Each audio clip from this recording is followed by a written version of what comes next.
Hey, Bastish B here for 64K and welcome to another big old countdown video. Welcome to 64K, hosted by Bastish B. And welcome back. So today's episode we're going to be looking at my top 5 favorite breakout games on the Commodore 64. It's pretty surprising that this genre is very small on the system, considering it has over 10,000 games available, but these are my top 5 and I'm sure you will enjoy them. All of these games are taken from the classic era of the Commodore 64's retail presence, from 1982 right up to 1993. So without further delay, let's get on with that list.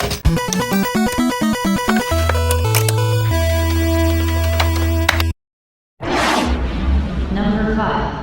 Batty was released in 1987 by Elite on their budget label Encore. It was an Arkanoid clone taking the Breakout elements, its visual style and weapons, but takes it to the next level. The fact that this was a budget game is quite astounding, as it just feels top quality. The one-player mode is loaded with levels with really colorful graphics, power boosts like Arkanoid, and really generous amounts of lives, giving you an honest chance to get pretty far in this game. What takes this clone, however, up a notch is the co-op 2-player mode, which is just excellent, as you both try to take out each level with so many balls, power-ups and craziness happening. It's amazing this concept wasn't exploited more in this genre, besides the mediocre music, which thankfully only plays on the title screen, and I spared you from listening to it with another awesome SID tune in the background. This game is a brilliant Arkanoid clone, serving up great gameplay and even greater 2-player action, and all this on a budget release, which is very impressive.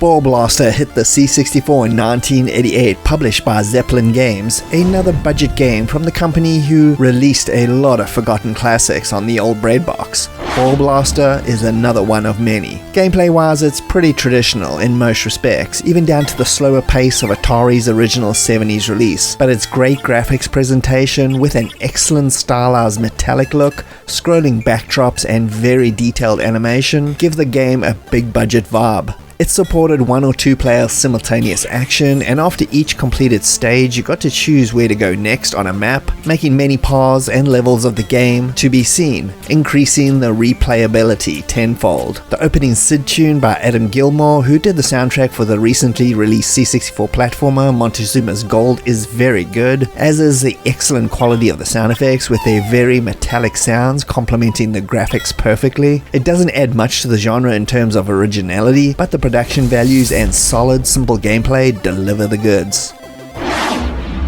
Number 3. Is TRAZ, which stands for Transformable Arcade Zone, which was released on the C64 in 1988 by Cascade, and they threw literally everything at this release. There was a lot of originality in its design. First up, you control 2 paddles instead of 1, and every level gives you a new setup, paddles on horizontal and vertical planes stacked together, and pretty much everything in between. Controlling both of them work pretty well, as your ball will only be destroyed if it hits an electric field in a level, and there's no big opening at the bottom of the screen, which makes it easier to play and juggle the double paddle action. You can pick up upgrades with tons of enemies on screen as well, and the levels play out in a rapid fashion with 64 available in total. And like Ball Blaster, you get to choose the direction of the next level, leading to lots of stuff to see even after completion. On top of all that, you have a nifty 2-player co-op mode and a very well made and user-friendly construction mode to make your own stages. The game is very colorful and inventive. The opening menu tune is addictive. Unfortunately, there's no in-game music, but the sound effects do a good job in their over-the-top cartoony nature. Overall, TRAZ is a fantastic one in the genre that's unfortunately being completely forgotten to time. Number 2. And yes, I'm cheating here and putting both Arkanoid and the sequel, Revenge of Doe, in the number 2 slot, as both are fantastic conversions of the 80s arcades that single-handedly helped revive the genre from the ashes, originally made by Taito. Arkanoid was released on the C64 in 1987, 1 year after the arcade's debut, and published by Imagine. It took every element of the arcade and squeezed it into the single-loader gem on the C64, and even improved on some aspects. Gameplay in Arkanoid is There's your usual ball bouncing action with lots of power-ups and a pretty stiff challenge. It's no walk in the park, and getting through all 32 levels is real tough. Imagine gave us a lot of options on how to play it, including joystick, keyboard, and the use of the C64 mouse. Keyboard or mouse is recommended though, as the joystick feels just a little bit oversensitive. All the arcade levels plus the final boss are here.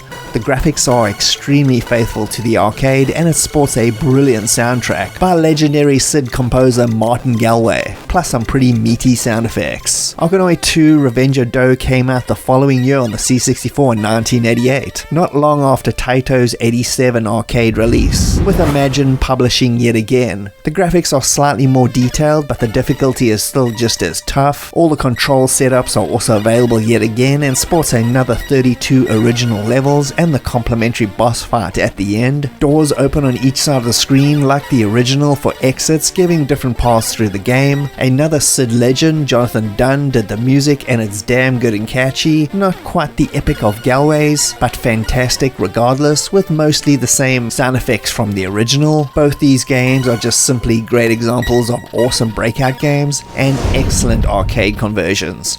Check them out. We interrupt our program to bring you this important message.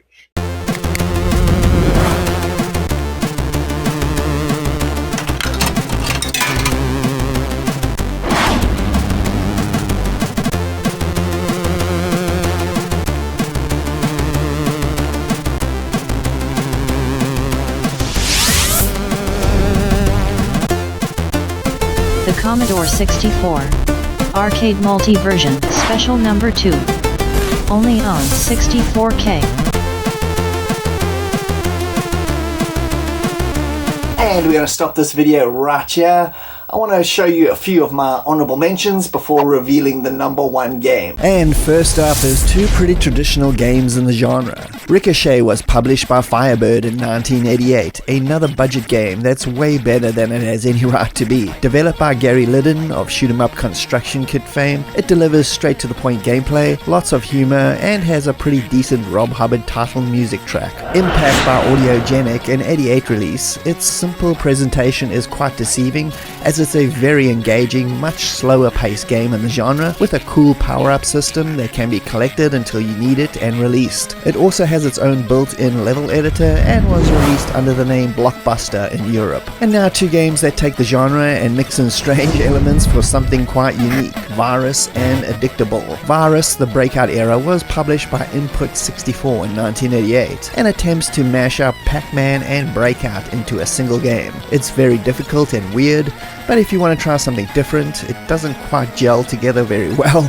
but it's something unique, that's for sure. And Addictable, a 1987 Alligator software game, one of the biggest clone companies of the 1980s, delivers this mashup of Space Invaders and Breakout together. As a screen of blocks descends, you have to blast a path for yourself to survive. It's a pretty difficult game, but has some great production values and is a worthy curiosity to try in the genre.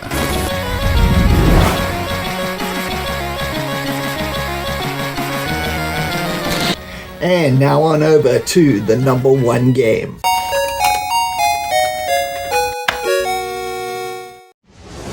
And number 1 is Crackout was published on the C64 in 1987 by Gremlin Graphics. It's simple, addictive fun, and over above challenging, but easy for newcomers to the genre based on the speed and the large nature of the ball, making it just a simple game to play and enjoy than most games in the genre. With its 100 levels in total, you have a huge game to go through, and the options are plenty to customize the game in any fashion you want, from scrolling backdrops to which side of the screen you want to play from, and the fact that it's played vertically, the opposite of the usual setup, and works extremely well. It has all the power-ups and enemy variations and the subtle switches and levels, with a bit more of a basic metallic look, but it still feels chunky and extremely satisfying to destroy every block. The opening tune by late legend Ben Daglish is a fever dream of madness, surely to bury itself deep in your brain and hit repeat when you try to go to bed at night. And the sound effects are well satisfying. Pity there's only one real tune with a few variations on that. format, so I'd highly recommend you use sound effects for the actual game, or else you will slowly lose your mind. It's my number one game in the genre, simply due to its easy, unfrustrating gameplay, very satisfying level design, and its fun, fast nature that always make it feel fresh. Play it,